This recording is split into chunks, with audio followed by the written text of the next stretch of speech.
Praise the Lord. கர்த்தருக்கு ஸ்தோத்திரம். தேவனுக்கு மகிமை. தேவனுடைய பிள்ளைகளே, தேவனுடைய வார்த்தை வெளிப்படுத்தினத்தில் தேவனுடைய வார்த்தையிலேருந்து நம்ம ஒரு சில காரியங்களை கற்றுக்கொள்ள போகிறோம். இந்த நாட்களிலும் தேவன் எப்படியாப்பட்டவராக இருக்கிறார்னா அன்பாக இருக்கிறார். நாம் இன்றைக்கு அநேக நேரங்களில் அந்த அன்பு இல்லாதவளாய் மாறிவிடுகிறோம். அன்பு நம்முடைய வாழ்க்கையில் அது குறைந்து போவதாய் மாறுது. கணவன் மனைவிக்குள்ளே இருக்கிற அன்பு குறையுது, பிள்ளைகளுக்குள்ளே இருக்கிற அன்பு குறையுது. பார்த்தால் வெறுப்பாய் கசப்பாய் நாம் மாறுகிறோம். இப்படி மாறும்போது நம்முடைய வாழ்க்கையில் தேவன் தான் கூட இருக்கிறாரா, இல்லை வேறொரு ஆவி கூட இருக்கான்னு நீங்கள் செக் பண்ணி பார்க்கணும். நிறைய நேரத்தில் வர கோபத்துக்கு வராத கோபத்தை வர வைக்கிறதுக்கே நீ என்ன பண்ண ட்ரை பண்ணுற. நீ பேசும்போது அந்த கோபத்தை எப்படி கொண்டு வரனா, பயங்கரமாக அந்த கோபத்தை கொண்டு வர. அப்படி நீ கொண்டு வராதபடிக்கு, அப்படி நீங்கள் கோபம் இல்லாமல் மாறாதபடிக்கு தேவனுடைய வார்த்தையை நம்ம பிடித்துக்கொண்டு தேவனுக்காக வாழ வேண்டும். அல்லேலூயா. கொலோசியர் 3:14 வாசிங்க. இவை எல்லாவற்றின் மேலும் பூரண சற்குணத்தின் கட்டாகிய அன்பை தரித்துக் கொள்ளுங்கள். அல்லேலூயா. இவை எல்லாவற்றுக்கும் மேலாய் என்ன பண்ணுமா, பூரண கட்டாகிய அன்பை தரித்து கொள்ள வேண்டுமாம். அன்பை நாம் என்ன பண்ணோம்னா தரித்து கொள்ள வேண்டும், உடுத்தி கொள்ள வேண்டும். இந்த அன்பு உனக்குள்ளே இருக்குதா அப்படின்னா, உள்ளே வச்சுருக்கேன், உள்ளே இல்லைங்க, மேலே அதை தரித்து கொண்டவனாய் மாற வேண்டும். அப்போ தரித்து கொண்டேன் என்று சொன்னால் என்னை பார்க்குறவங்க என்ன பண்ணுவாங்க, அவர் யார் அப்படின்னா, அதான் ப்ளூ கலர் ஷர்ட்டை போட்டு போகிறாருன்னுவாங்க. என்னை பார்க்குறவங்க என் மேலே இருக்கிறத வச்சு தான் என்ன பண்ணுவாங்க, அடையாளப்படுத்துவாங்க. அப்போ உன் மேலே எதிர்க்கணும்னு சொன்னால் அந்த அன்பு அடையாளமாய் மாற வேண்டும், அதை தரித்து கொண்டவனாய் மாற வேண்டும். இன்றைக்கு அநேகரை பாருங்கள், ஐயோ அது ரொம்ப கோவக்கார பொண்ணுங்க, பயங்கர வாய் ஜாஸ்திங்க, அப்படி பேசுவாங்க. ஒரு சிலர் எப்படி பேசுவாங்கன்னு சொன்னால், ஐயோ அவன் சண்டைக்காரங்க, மூர்க்கத்தனமாக நடப்பாங்க. அப்போ பாருங்கள், அவன் மேலே எது தரிக்கப்பட்டிருக்கோ அதை வைத்து அவனை எடை போடுவார்கள். அவன் ஒரு திருடுத்தனம் பண்ணுவாங்க. அப்போ அவன் தரிக்கப்பட்டது எதுனா இப்படியாப்பட்ட காரியங்களை தரித்துக்கணும். நான் சொல்கிறேன், தேவனுடைய சமூகத்துக்கு வருகிறவர்கள், தேவனை தேடுகிறவர்கள் அன்பை தரித்து கொள்ள வேண்டும். அல்லேலூயா. இவை எல்லாவற்றுக்குள்ள என்ன பண்ணுமா, நாம் அன்பை தரித்து கொண்டவளாய் மாற வேண்டும் என்று வேதம் சொல்லுது. இந்த வேதம் சொல்லிய பிரகாரமாய் நாம் நடக்க கற்றுக்கொள்ள வேண்டும். அந்த அதிகாரத்தில் நம்ம ஒரு சில காரியங்களை பார்க்கும்போது பாருங்க, கிறிஸ்து எப்படி இருக்கிறான், பிதாவுடைய வலது பாசத்தில் வீட்டு இருக்கிறார், மேலானவைகளை நாட சொல்லுகிறார். ஏதுனா மேலானவைகளை. இன்னைக்கு எதை மாற்றோம்னா, பூமிக்குரியவைகளை நாடிக்கொண்டு, பூமிக்குரியவைகளை தேடிக்கொண்டு, இந்த பூமிக்குரியவைகளை வாழபடி நம்ம ஒவ்வொரு நாளும் நடந்து கொள்ளுகிறோம். அப்படி நடக்காதபடிக்கு நாம் தேவனுக்குரியவைகளை, தேவனுக்கு உகந்தவைகளை நீங்கள் தேட கற்றுக்கொள்ளும் போது தேவன் உங்களை ஆசீர்வதிக்க வல்லவராக. அல்லேலூயா. நம்ம ஒவ்வொரு நாளும் நம்ம அப்படி நடக்க வேண்டும். அல்லேலூயா. 5ஆம் வசனத்தை நீங்கள் வாசிக்கும் போது, ஆகையால் விபச்சாரம், அசுத்தம், மோகம், துரிச்சை, விபச்சாரம், கவனிச்சிங்களா, விக்கிரக ஆராதனைக, பொருளாசை, இதெல்லாம் பூமியில உண்டு பண்ணக்கூடிய காரியங்கள். இப்படியாப்பட்ட பூமியில உண்டு பண்ணக்கூடிய காரியங்களை நீங்கள் உடுத்தி கொள்ளும் போது பரலோகத்தினுடைய உறவு இருக்காது. அதுதான் சொல்கிறேன், இவை எல்லாவற்றையும் விட எது வேணுமா, பூரண சற்குணமாகிய அன்பை தரித்து கொள்ள வேண்டும் என்று சொல்லுகிறார். ஆனால் இவைகளை நிறைய பேர் என்ன பண்ணுறாங்க, தரித்து கொண்டு வாழ்கிறார்கள். ஐயோ அந்த பொண்ணு இப்படி கெட்டு போச்சுங்க, அந்த பையன் இப்படி மாறிட்டாங்க, இன்றைக்கி அவங்க வாழ்க்கை இப்படி மாறிடுச்சுங்க. ஏன் இப்படி மாறுறீங்கன்னா, எதை தரித்துக்கொள்ள ஆசைப்படுனா இந்த பூமிக்குரியவர்களை தரித்துக்கொள்ளுங்க. ஆனால் வேதம் சொல்லுது, மேலானவைகள், அன்பு தான் எல்லாவற்றுக்கும் மேலாக இருக்கிறது. இந்த அன்பு உடையவர்களாக உங்களை மாற்றிக்கொள்ள பிரயாசப்படுங்கள். இந்த அன்பு நமக்கு ரொம்ப முக்கியம்.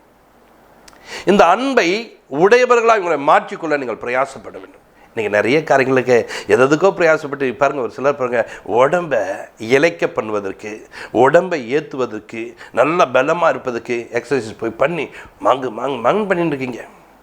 இதுக்கு நீங்கள் பிரயாசப்படுற நீங்கள், இந்த அன்புள்ளவனாய் நான் மாறுவதற்கு பிரயாசப்படுகிறேன், இந்த அன்பு உள்ளவளாய் மாறுவதற்கு நான் பிரயாசப்படுகிறேன்.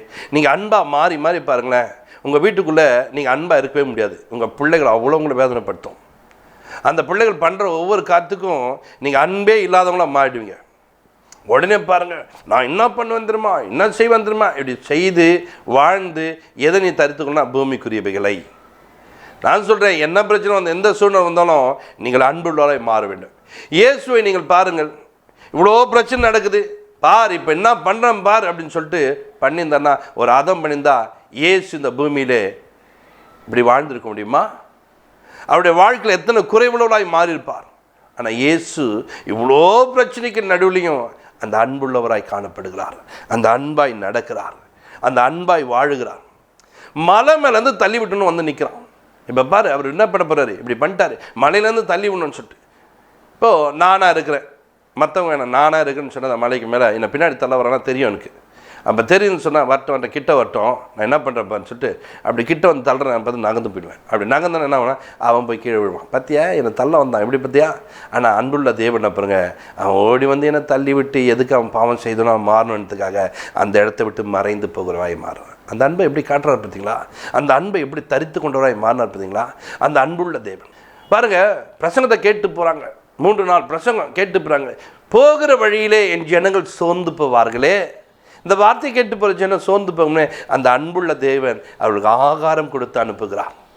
இப்போ ஆகாரத்தை உண்டு பண்ணிட்டு நல்ல வேலை பசிக்கு நான் ஆகாரம்லாம் ரெடி பண்ணிட்டேன், பசி எனக்கு போடுங்க சாப்பிட்றேன்னு சொல்லிட்டு அப்படியே உட்காரல. அந்த அன்பை அவர் என்ன பண்ணுறது, தரித்தவர் அவர்களுக்கு கொடுத்தாரு கண்டி அவர் சாப்பிடவில்லை. இப்போ இந்த அன்பை பார்த்தீங்கன்னா நிறைய இடத்துல வெளிப்படுத்தி போயின்னு இருக்கிறார். இன்றைக்கு நாம் இந்த அன்பை தரித்து கொண்டால் தான் நம்முடைய அன்பை வெளிப்படுத்துவோம். நாம் எதை தரித்து கொண்டோம்? இன்றைக்கு நிறைய பேர் பாருங்கள், நிறைய பேர் கோபத்தையும் கசப்பையும் வெறுப்பையும் பொறாமையும் பொச்சரிப்பையும் இதை தரித்து கொண்டு வாழ்வது. எப்போ பாரு அது மூஞ்ச பார்க்க நம்ம எப்படி இருக்கும் தெரியுமா, வேற மாதிரி இருக்கும். இந்த அன்பை தரித்து கொண்டு போனால் அவன் முகம் சிரித்த முகமாய் காணப்படும். அவன் முகத்தில் கவனிச்சிங்களா தேவனுடைய குணாதிசயங்கள் வெளிப்படுத்த நீங்கள் பார்க்கலாம். நாம் இப்படி மாறுவதற்கு ஒவ்வொரு நாளும் நீங்கள் பிரயாசப்பட வேண்டும். அந்த பிரயாசங்களோடாய் மாற வேண்டும். இன்றைக்கு பூமிக்குரியவர்களை நீங்கள் அழிக்க வேண்டும் என்று சொன்னால் இந்த மேலானவையாய் காணப்படுகிற இந்த அன்பை நீங்கள் தரித்து கொண்டவர்களாய் மாற வேண்டும். இந்த அன்பு ஒரு மனிதனுடைய வாழ்க்கையில் ரொம்ப முக்கியமாக இருக்குது. இந்த அன்பை நீங்கள் தரித்து கொண்டவர்களாய் வாழும்போது தேவன் உங்களை கொண்டு ஒரு பெரிய காரியங்களை செய்ய வல்லவராக இருக்காங்க. அல்லேலூயா. வேதத்தில் பார்த்தீங்கன்னா 1 யோவானில் நீங்கள் பார்க்கும்போது அங்கே 4ஆம் அதிகாரம் 8ஆம் வசனம், அன்பில்லாதவன் தேவனை என்ன பண்ணுறான் அறிய மாட்டான். அன்பு இல்லைன்னா அவன் தேவனை அறிய முடியாது. தேவன் அறியலைன்னா நீ எப்படி அவரோடு கூட உறவாடுவ சொல்லுங்க. நீ தேவனை அறிந்து கொள்ளம்மா, தேவனை அறிந்து கொள்ள பிரதர், எப்படி நீங்கள் தேவனோடு கூட உறவாடுவீங்க? தேவன் யார் என்பதை அறிந்து கொண்டால்தான் நீங்கள் என்ன பண்ண முடியும், அவரோடு கூட உறவாட முடியும், அவரோடு கூட பழக முடியும், அவரோடு கூட நடக்க முடியும். இன்றைக்கி தேவனை அறியாத ஒரு கூட்டமாக இன்றைக்கு வாழ்ந்து கொண்டிருக்காங்க. நீ கோபத்தையும் கசப்பையும் வெறுப்பையும் எல்லாவற்றையும் வைத்து கொண்டிருக்கும் போது தேவனை நீ அறியவே முடியாது. சபைக்கு போகலாம், சத்தியத்தை கேட்கலாம், சபையிலேயே நான் எப்பயுமே உட்காந்துப்பேன்னு சொல்லலாம். ஆனால் எத்தனை வருடங்கள் ஆனாலும் நீ யாராக இருக்க மாட்ட, தேவனை அறிந்தவனாய் மாற மாட்ட. இப்போ தேவனை அறிந்த ஒரு ஜனம் தான் யார் தெரியுமா, சாத்ராக் மேஷாக். கவனிச்சிங்களா, இந்த சாத்ராக் மேஷாக்கெல்லாம் பார்த்தீங்கன்னா அப்படி அறிந்து கொண்டதுனால என்ன பண்ணாங்கன்னு சொன்னால், ராஜா சொல்கிறான் அங்கே பற்றியா அக்கினி எரியுது பற்றியா, கிண்ணற நாதஸ்வரம்லாம் ஊதுறாங்க, இப்போ நீங்கள் பணிந்து கொள்ளணும். அவங்க அப்படியே தான் நிற்கிறாங்க. ஏன்னா அவங்க யாரை அறிந்து கொண்டாங்கம்மா, தேவனையே அறிந்து கொண்டவர்கள். அவர்களுக்குள்ள அன்பு, தேவன் மேலே ஒரு அன்பு வைத்திருந்தார்கள். தேவன் காட்டக்கூடிய ஒரு அன்பிலே வளர்ந்தவர்கள். அவர் மேலே அவர் அன்பு, அவர் இவர்கள் மேலே அன்பு. இந்த அன்புள்ள ஜனங்க எதிரியானவன் வைத்திருக்கிற அந்த பொற்சிலை வணங்கவில்லை, எதிரியை கொண்டு வருகிற காரியங்கள் அந்த ராஜா செய்ததுக்கு அந்த நெருப்புக நம்ம பார்த்து பயப்படல, தைரியமாக இருக்காங்க. அப்போ பார்த்தா எல்லாரும் விழுந்துட்டாங்க. நீங்கள் வீழ மறுபடியும் வாசிக்க போகிறோம். கிணறு நாதம் சொன்னால் சத்தம் நம்ம கேட்க போகுது, எல்லாரும் பண்ணிய போகிறாங்க, நீயும் பணிஞ்சிடு. இல்லைன்னா இப்போ எரிது பற்றியா இதை விட 7 மடங்கு அதிகமாக. அவங்க பாருங்கள் தேவனை அறிந்ததுனால, ராஜாவே நாங்கள் ஆராதிக்கிற தேவனைகளை தப்புவிப்பார் அறிந்தவர்கள் சொல்கிறார்கள், அறியாதவர்கள் வீழ்ந்து கிடக்கிறார்கள். இந்த தேசத்தில் ஒரு 4 பேர் மட்டும்தானே அப்படியேப்பட்டவங்களை இருந்துப்பாங்க. தோச்சிங்களா, அவங்க மட்டும்தான் அந்த மாதிரி தேவனை அறிந்தவங்களா இருக்காங்க. இந்த 3 பேரும் பார்த்தீங்கன்னா தானியேலே இல்லை, இந்த 3 பேரும் பாருங்கள் அவ்வளோ சபாலாம் அங்கே நிற்கிறாங்க. காரணம் என்ன தெரியுமா, தேவனை அறிந்தவர்கள். 7 மடங்கு அக்கினி, 7 மடங்குனா இருக்கட்டும், 8 மடங்குனா இருக்கட்டும், 10 மடங்குனா இருக்கட்டும், அதை பற்றி எனக்கு கவலை கிடையாதுங்க. நான் வணங்க மாட்டேன், நான் தொழுது கொள்ள மாட்டேன், நம்ம அங்கே என்ன பண்ண அந்த சிலைக்கு முன்பாக நிற்க மாட்டேன்னு சொல்லி அப்படி நின்றார்கள். அப்புறம் 7 மடங்கு எரியுது. தூக்கி கொண்டு போனவன் கை கட்டப்பட்டவர்கள் இவர்கள், கட்டுண்டோடு போனவங்க இவங்க. ஆனால் கட்டப்படாமல் போனவங்க செத்து போனாங்க. கட்டப்பட்டவர் உயிரோடு காக்கப்படுவதுக்குன்னா தேவன் மேலே அன்பு இருந்ததுனால, அவரை அறிந்து வைத்ததுனால எங்கள் தேவன் எங்களை சாகடிக்க மாட்டார், எங்கள் தேவன் எங்களை ஜீவனை கொடுப்பார் என்பதை அறிந்து கொண்டாங்க. காரணம் என்ன தெரியுமா, இந்த தேவனை அறிந்து வைத்தவர்கள். கவனிச்சுங்க, அன்பில்லாதவன் தேவனை அறியான். இப்போ இவங்க அன்புள்ளவனாக மாறினாங்க, தேவனை அறிந்து கொண்டார்கள். கவனிங்க, தேவன் அன்பாகவே இருக்கிறார், புரிந்து கொண்டார்கள். என் தேவன் என்னை பட்சிக்கிற அக்கினியாக இருக்க மாட்டார். என் தேவன் யார் தெரியுமா, அன்புள்ள ஒரு தேவன் என்னை காப்பாற்றுவார். அந்த அன்புள்ள தேவன் இந்த அன்புள்ள அறிந்து கொண்டவர்கள் நடுவில் உலாவிக் கொண்டிருக்கிறவராய் காணப்படுகிறார். அவர்கள் நடுவில் உலாவிக் கொண்டிருக்கிறார். அவர்கள் நடுவில் அவர்களோடு கூட வாசம் பண்ணுகிறார். இன்னைக்கு இவங்க கூட அவர் வாசம் பண்ணுமா, இவங்க கூட அவர் இருக்கணுமா? உன்னை அவர் அறிந்திருக்க வேண்டுமா? உனக்குள்ள அன்பு வேண்டும். உனக்குள்ள அந்த அன்பு இருக்குமானால் இரக்க குணமுள்ளவனாய் மாறிடுவாய், சாந்த குணமுள்ளவனாய் மாறிடுவாய். கவனிச்சிங்களா? இந்த அன்பு இருக்கும்னா பொறுமை உனக்குள்ள வந்து நிற்கும். அன்பு இல்லாமல் பண்ணால் நிமிஷம் டக்கு டக்கு டக்குன்னு கோவப்படுவேன். ஒரு சிலர்லாம் புரிஞ்சிக்கவே முடியாது, எப்போ எப்படி இருப்பாங்கன்னு தெரியாது. நல்லா தான் இருப்பாங்க, அடுத்த செகண்ட் பார்த்தா அவங்க வேற மாதிரி இருப்பாங்க. காரணம் என்ன தெரியுமா? அன்பு இல்லாதவர்கள். இந்த அன்புள்ளவனாய் உன்னை நீ மாற்றிக்கொள்ள வேண்டும். இந்த அன்பு ரொம்ப அவசியமாய் காணப்படுது. இதுதான் எல்லாவற்றுக்கும் மேலான ஒரு காரியங்களாக இருக்குது. இந்த அன்பை நீங்கள் தரித்து கொள்ள வேண்டும். அந்த 4ஆம் அதிகாரத்தில் 18ஆம் வசனத்தை வாசிக்கும் போது பாருங்க, அன்பிலே பயம் இல்லை, அன்பிலே பயம் இல்லை, பூரண அன்பு பயத்தை புறம்பே தள்ளும், பயமானது வேதனை உள்ளது, பயப்படுகிறவன் அன்பில் பூர்ணப்பட்டவன் அல்ல.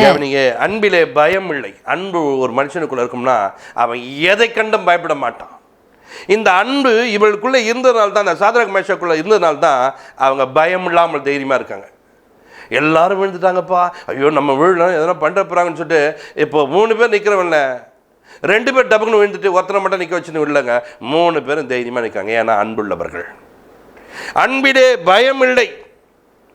அன்பு பயத்தை கொடுக்காது. இந்த அன்பு உன் மனிதனுக்குள்ள இருக்க வேண்டும். அந்த அன்பு பாருங்க, பூரண அன்பு பயத்தை புறம்பே தள்ளுமா.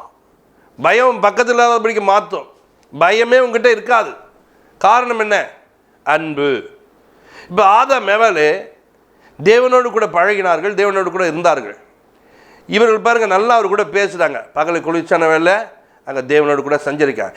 ஆனால் இவர்களோ ஆண்டவருக்கு விரோதமான ஒரு காரியங்களை செய்யும்போது, அவருடைய வார்த்தையை மீறும்போது இப்போது பயம் வந்து விட்டது அவங்களுக்குள்ள. அவர் வராது, ஓடி போய் ஒழிஞ்சினா. ஆதாமே எங்கே இருக்கிற கேட்கும் போது என்ன பண்ணல, தேவன் வந்துட்டார். அப்பா நான் ஒழிஞ்சுக்கினேன், நான் இங்கே இருக்கிறேன்னு சொல்லலை. ஏன் காரணம் என்ன தெரியுமா? அந்த மனிதன் பயந்தவனாய் மாறிட்டான். காரணம் என்ன தெரியுமா? தேவன் மேலே அன்பு இல்லாமல் அவர் விரும்பாத ஒரு காரியம் செய்வார். இப்போ உன் கணவன் மேலே அன்பு இல்லைன்னு சொன்னால் உன் கணவனுக்கு விருப்பம் இல்லாத காரியம் செய்வார். உன் மனைவி மேலே அன்பு இல்லைன்னா உன் மனைவி விரும்பாத ஒரு காரியத்தை செய்வார். இந்த அன்பை நீ தரித்து கொள்ளும் போது கணிச்சிங்களா, அவளை கண்டு நீ பயப்படுத்த தைரியமாக இருப்பேன். என்னப்பா சொல்லுப்பா, ஏம்மா? நான் அவங்களுக்குள்ள இருக்கிற அன்பு அப்படி பேச வைக்கும். அவளுக்குள்ள அன்பு பயம் இல்லாமல் நடக்க வைக்கும். அந்த அன்புள்ளவளாக எங்களை மாற்றிக்கொள்ள வேண்டும். அல்லையா? கணிச்சிட்ட அந்த பயமானது வேதனை உண்டாக்குமா. பயம் வேதனை உண்டாக்கும். அந்த வேதனை உண்டாக்கக்கூடிய பயத்தை ஏன் நீ வைத்துக் கொள்கிறாய்? அதை விட அந்த அன்பை தரித்து கொண்டவளாய், அந்த அன்புள்ளவனாய் என்னை மாற்றிக்கொள். கட்சிலா, இந்த பூரண அன்பு பயத்தை புறம்ப தள்ளுகிறதாம். பயம் இல்லாத ஒரு வாழ்க்கை. தேவனோடு கூட எப்போ கூட, இப்போ மரித்தால் கூட நான் அவரிடத்துல போய் நிற்பேன், அவரோடு கூட பழகுவேன் என்று சொல்லி அவரோடு கூட நெருங்கின ஒரு ஜனமாக எங்களை மாற்றிக்கொள்ள வேண்டும். தேவ பிள்ளைகளே, நமக்கு அன்பு ரொம்ப அவசியமாக இருக்குது. கவனிங்க, வேதத்தில் அழகாக போடப்பட்டிருக்கு. கவனிச்சிங்களா?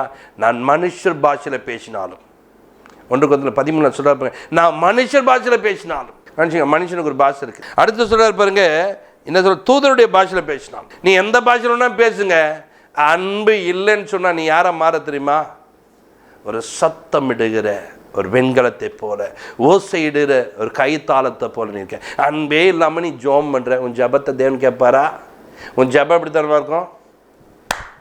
இதுதான் உன் ஜபம். இந்த ஜபத்துக்கு நான் என்ன பதில் சொல்ல முடியும்? இந்த ஜபத்தை நான் என்னன்னு கேட்க முடியும்? இப்போ ஒரு மனுஷனை அவருடைய பேரை சொல்லி கூப்பிடுவேன் என்று சொன்னால் அவர் திரும்பி பார்ப்பார். சாப்பிட்டேன்னு கேட்டால் சாப்பிட்டேன்னு சொல்லுவார். ஆனால் அவருக்கு கையை தட்டி என்ன சொல்ல வர, எனக்கு புரியல சொல்லுன்னுவார். இப்போ தேவனத்தில் போய் முழங்கால் பண்ணிட்டு மணிக்கணக்காக ஜெபம் பண்ணுற அன்பில்லாத நீ உன் ஜெபம் அங்கே பரலோகத்துக்கு போவே. அது காரணம் என்ன தெரியுமா? உன் சத்தம் எப்படி இருக்குது தெரியுமா? வெண்கலத்தை போல, ஓசையோட கைத்தாளத்தை போல இருக்குது. இன்னைக்கு அன்பை நீ தரித்து கொள்ளும்போது உன் ஜெபம் கேட்கப்படும், உன் ஜெபத்துக்கு பதில் உண்டாகும், உன் ஜெபத்தினால் கர்த்தர் ஒரு அற்புதம் செய்வார். தேவன் எப்படி தெரியுமா இருக்கார? ஒரு பூரண சர்க்குணம் உள்ளவராய் காணப்படுகிறார். நம்ம பரலோக பிதா பூரண சர்க்குணராய் காணப்படுகிறார். இந்த அன்பை நீ தரித்து கொள்ளும்போது அவரை போல நீங்கள் மாற முடியும். அவரோடு கூட உறவை வைத்துக் கொள்ளுங்க. ஜெபிப்போம். பரலோக பிதாவே, இந்த நாளில் கூட இந்த நிகழ்ச்சியை பார்த்து கொண்டிருக்க ஒவ்வொரு பிள்ளையுடைய வாழ்க்கையிலும் இந்த அன்பை தரித்து கொள்ள, பூரண சர்க்குணமாகிய இந்த கட்டை தரித்து கொள்ள, இந்த அன்பை தரித்து கொள்ள, இந்த அன்புள்ள பிள்ளைகளாய் மாற இவளை நாங்கள் ஒப்புக் கொடுக்கிறோம் ஆண்டவரே. இன்றைக்கு கசப்பு வெறுப்பை வைத்து கொண்டிருக்க ஜனங்கள் ஆண்டவரே, இந்த அன்பை தரித்து கொண்டவளாய், இந்த அன்புள்ளவளாய் இவளை மாற்றும், இவளை நடத்தும், இவளை ஆசீர்வதியும். இவளோடு கத்திருக்கும், இவளோடு கூட கத்திருக்கும். இவளை வழிநடத்துவதற்காக நன்றி சொல்கிறோம். நம்முடைய கரங்களில் இவளை கொடுக்கிறோம். நீரே வழிநடத்தும் பெரிய காட்சி எல்லாவற்றிலும் தேவன் தாமே கூட இருந்து வழிநடத்துங்க. ஏசு கிறிஸ்து நம்ம அச்சபத்திற்கு நல்ல பிதாவே. ஆமென். God bless you.